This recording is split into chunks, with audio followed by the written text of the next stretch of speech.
et certains fument du cannabis chaque jour. Je faisais du chimique, j'ai arrêté en fin de semaine. Pelule, coke, de la coke d'un fois. La drogue est facilement accessible pour ceux qui souhaitent s'en procurer. L'école, partout, c'est assez facile, mettons. Est-ce qu'il y en a beaucoup comme toi qui prennent ça de temps en temps?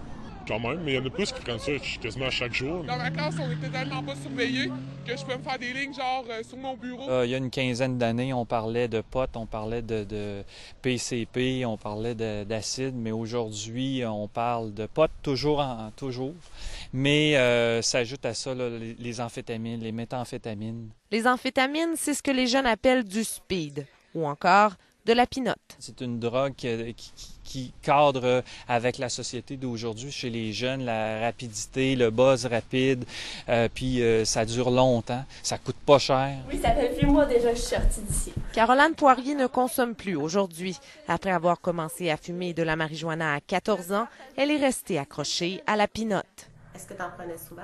Oui, la pinote à tous les jours. C'était ma préférée, donc c'est ça qui me motivait. Là. Pourquoi t'aimais ça, faire de la pinote? Au début, parce que j'étais plus pacoteuse, j'étais moins gênée, j'avais le goût de tout faire, peu importe c'était quoi, j'avais vraiment le goût de tout faire. Tu peux être tout le temps debout, ça dérange pas. Tu suffit juste d'en prendre, puis t'es correct. Si t'arrêtes d'en prendre, là, tu te mets à dormir, tu parles plus, puis t'es épuisé, puis tu dors, là, vraiment. Là. Donc t'as le goût d'en faire? Tout le temps, c'est comme servicieux. On a des longs Mais en la voyant maigrir, en la voyant agir comme elle était là, notre part, c'était un jour de la retrouver sans vie. C'était une personne qui ne s'aimait pas de la façon qu'elle était. Je pense que la pinote, la drogue qu'elle a pris, lui a emmené la force de se sentir king, comme bien des jeunes ont besoin. C'est difficile de passer 2 mois et demi en thérapie. Pierre-Marc Bouffard est lui aussi passé par le centre de désintoxication Le Grand Chemin. J'ai commencé à consommer du pot parce que je voulais me rapprocher d'une gang.